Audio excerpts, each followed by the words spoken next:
ఓం శ్రీ గురుభ్యో నమః. శుక్ర సంచారం. శుక్రుడు ఆగస్టు 21వ తారీఖున రాత్రి 1:19 శుక్రుడు కర్కాటక రాశిలో సంచారం చేసి సెప్టెంబర్ 12వ తారీఖు ఉదయం 6:26 వరకు కూడా శుక్రుడు కర్కాటక రాశిలో ఉంటాడు. అంటే శుక్రుడు కర్కాటక రాశిలో ఉండటానికి ఉన్న ప్రత్యేకత ఏమిటి అంటే, కర్కాటక రాశ్యాధిపతి చంద్రుడు. శుక్రుడు చంద్రుడు క్షేత్రంలోకి ఉంటున్నాడు. అంటే ఇక్కడ శుక్రుడు చంద్రుడు వచ్చేటప్పటికల్లా ఒక క్షేత్రంలో చేరటం వల్ల శుక్రచంద్రుల యొక్క స్థితి అనేది ఏ విధంగా ఉంటుంది అంటే, ఒక చంద్రుడు క్షేత్రంలో శుక్రుడు ఎంటర్ అయితే ఏ విధంగా ఉంటుంది. చంద్రుడు మనోకారకుడు. మానసికంగా సైకలాజికల్గా డిజార్డర్గా సైకలాజికల్గా విల్ పవర్గా స్ట్రాంగ్గా ఉండాలన్నా బాగలేకపోవాలన్నా చంద్రుడు కారణభూతుడవుతాడు. శుక్రుడు సుఖాన్ని సౌఖ్యాన్ని భోగాన్ని కళత్రాన్ని లగ్జరీని ఇచ్చేవాడు శుక్రుడు.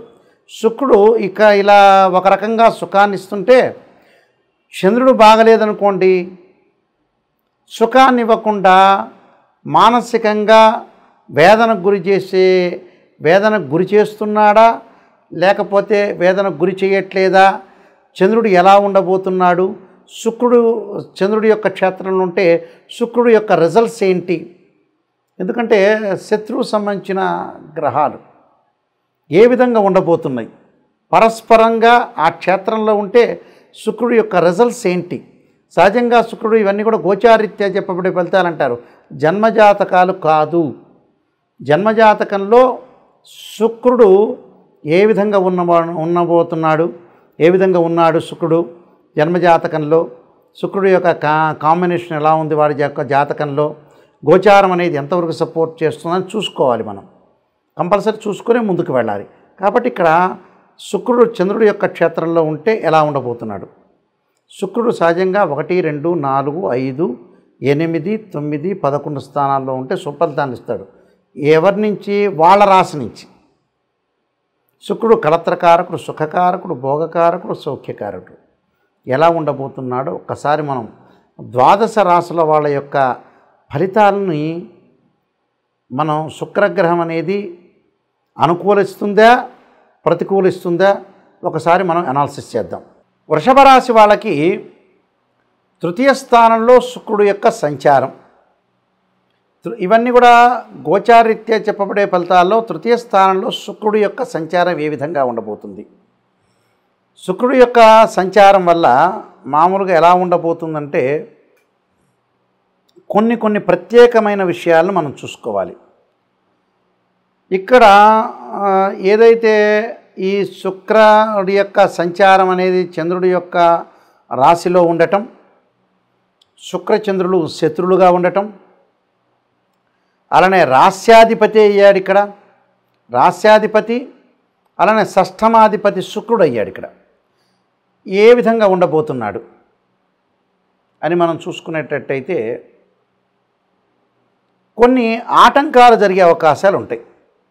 వృత్తి ఉద్యోగ రంగాల్లో అంటే ఒక ప్రొఫెషన్ చేస్తుంటారుగా ఏ మనిషి అయినా, ఒక వ్యాపారము ఉద్యోగము చిరు వ్యాపారంలో పెద్ద వ్యాపారము వాళ్ళకి సంబంధించిన ఏదైతే వ్యాపార ఉద్యోగ రంగాల్లో ఉన్న వ్యక్తులందరికీ కూడా కొన్ని ఆటంకాలు కలుగుతుంటాయి. ఎలాంటి ఆటంకాలు అంటే, ఉద్యోగం చేస్తుంటాం, ఆ ఉద్యోగంలో కొన్ని ఫైళ్ళు కదలేకపోవటం, పైన వాళ్ళతోటి కొద్దిగా వివాదాలతోటి ముందుకు వెళ్ళటం, క్లయింట్స్ తోటి తొందరగా పని జరగట్లేదు అని వివాదాలకు వెళ్ళటం, బ్యాంకు లోన్స్ కాకలేకపోవటం, ఒక ఇల్లు కొనలేకపోవటం, ఒక వ్యాపారాన్ని చేయలేకపోవటం, లేటు జరగటం, వివాహం చేయాలనుకుంటాం వివాహం చేయలేకపోవటం, వివాహ సంబంధాలు చూడలేకపోవటం, ఇలాంటి ఇన్సిడెంట్స్ జరిగే అవకాశాలు ఎక్కువ ఉంటాయి.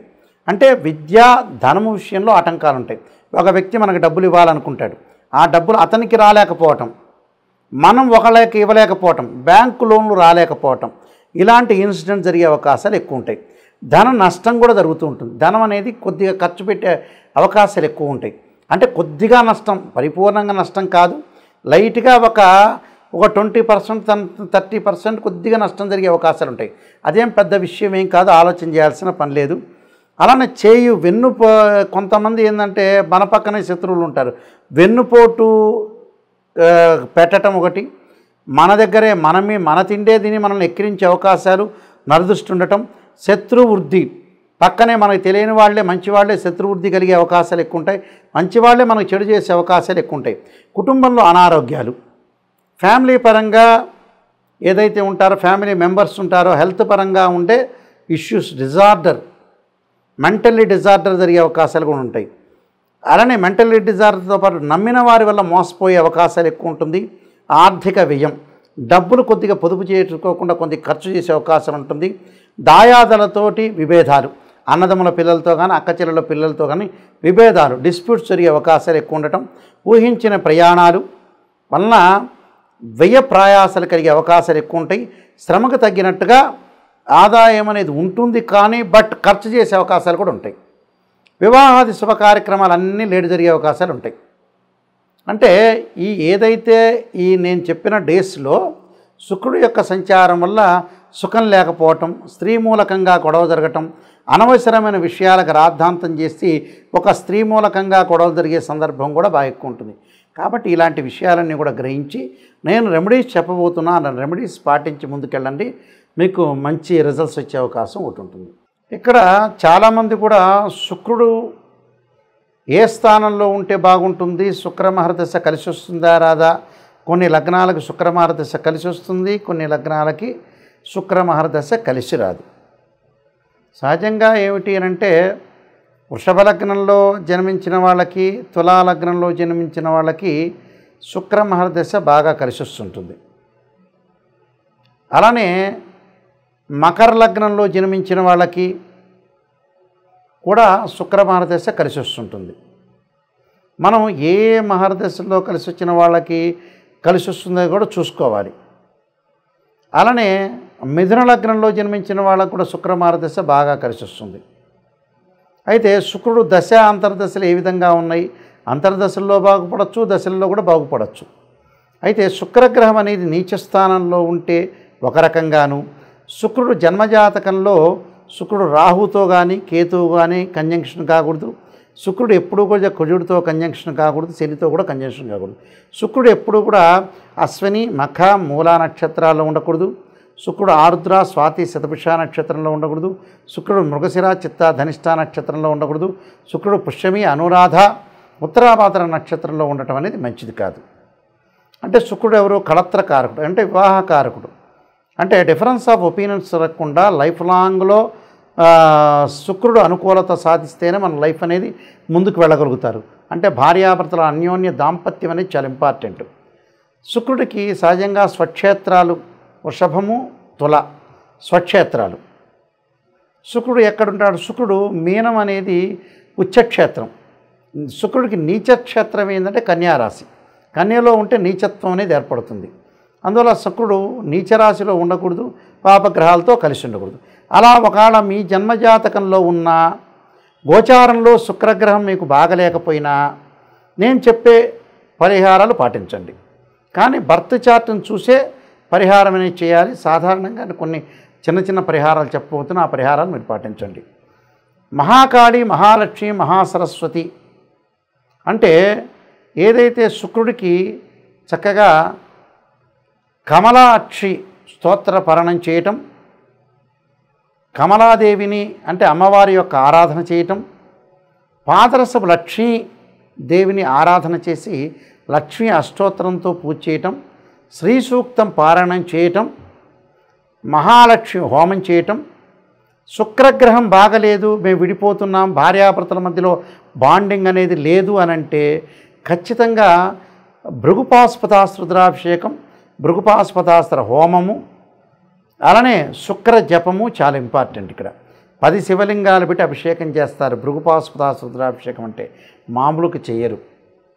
అందువల్ల శుక్రుడు ఎలా ఉన్నాడు, నిజంగా బాగున్నాడా, మన జాతకంలో బాగలేదా, శుక్ర జపం ఉంటుంది. ఆ శుక్ర జపం చేయటం, బొబ్బర్లు దానం చేయటం, శుక్రుడి విగ్రహానికి పంచామృతంతో పండరసంతో చెరుకు రసంతో అభిషేకం చేయాలి శుక్రవారం రోజున. వీలైతే శుక్రవారం శుక్రహోరలో అమ్మవారి యొక్క ఆరాధన చేయటం మంచిది. వీలైతే ఇంటి దగ్గర శుక్ర జపం చేయాలి. కానీ వాస్తవంగా వేదోక్త మంత్రం బ్రాహ్మణోత్తములు చేయాలి. అభిషేకాలు ఇవన్నీ కూడా బ్రాహ్మణోత్తములతో చేస్తే మనకు మంచి ఫలితాలు వచ్చే అవకాశం ఖచ్చితంగా ఉంటుంది. శుక్రగ్రహం ఎప్పుడూ కూడా నీచ స్థానంలో ఉంటే ఇబ్బందికరమైన వాతావరణం ఉంటుంది. కన్యారాశిలో నీచత్వం అనేది శుక్రుడు ఉన్నాడనుకోండి, ఉదాహరణకి వివాహబంధం అనేది కరెక్ట్గా బాండింగ్ ఉండదు. ఏదో రకంగా అరమరికలు, డబ్బు పరంగా ఫైనాన్షియల్ అనేది మన చేజారిపోవటం, అలానే వేరే వాళ్ళతో గొడవలు, అక్రమ సంబంధాలు, స్త్రీ సౌఖ్యం లేకపోవటం, భర్త యొక్క సౌఖ్యం లేకపోవటం, ఇద్దరి మధ్యలో అన్యోన్య దాంపత్యం లేకపోవటం, అనవసరమైన రిస్క్ చేసుకోవటం ఒకటి, వేరే వాళ్ళ విషయాలన్నీ కూడా మన మీద పడటం ఒకటి, అన్న స్త్రీలతోటి యువకులకి పరిచయాలు ఎక్కువగా పెరగటం, ఆ స్త్రీ మూలకంగా వాటి వల్ల భర్త మూలకంగా కొన్ని ఇబ్బందులు కలిగే సూచనలు ఎక్కువగా ఉంటాయి. అలానే శుక్రుడు ఏంటంటే కళలకి ఆరితేరినవాడు, అంటే కళారంగంలో వెళ్ళిన వాళ్ళకు కూడా కొన్ని ఇబ్బందులు కలుగుతాయి. పారిశ్రామికంగా సినిమా పరిశ్రమలోకి వెళ్ళిన వ్యక్తులకు కూడా సినిమాల్లోకి చేరలేకపోవటం, మంచి పాత్రలు రాకపోవటం, డ్రామాలు వేయలేకపోవటం, సంగీతంలో డ్యాన్స్ లాంటి వాటి మీద కానీ, ఏదైతే వీణ కానీ, వైలిన్ కానీ, హార్మోని కానీ, ఏదైతే ఎక్స్ట్రా సంబంధించిన యాక్టివిటీస్ ఉన్నాయో అవన్నీ మనం చేయలేకపోవటం. కళలు చాలా ఇంపార్టెంట్. ఆర్ట్, అది ఆర్టింగ్ కానీ, పెయింటింగ్ కానీ, రైటింగ్ కానీ, ఇవన్నీ కూడా శుక్రుడు యొక్క కారకత్వాలు అంటారు. అంటే మ్యాటర్ స్టేటస్ని రిప్రజెంటివ్ చేసే ప్లానెట్ ఏంటంటే వీనస్ ప్లానెట్. వీనస్ ప్లానెట్ అనేది స్ట్రాంగ్గా ఉండాలి. ఒక రకంగా గురువు సంతానకారకుడైతే శుక్రుడు కూడా శుక్రకణాలు అంటాం కదా మనం, ఆయన కూడా సంతానాన్ని ప్రసాదించే కారకుడు శుక్రుడు కూడా. కాబట్టి శుక్రగ్రహాన్ని కూడా మనం ఒకసారి చూసుకుని ముందుకు వెళ్ళాలి. సర్వే జనా సుఖినో భవంతు.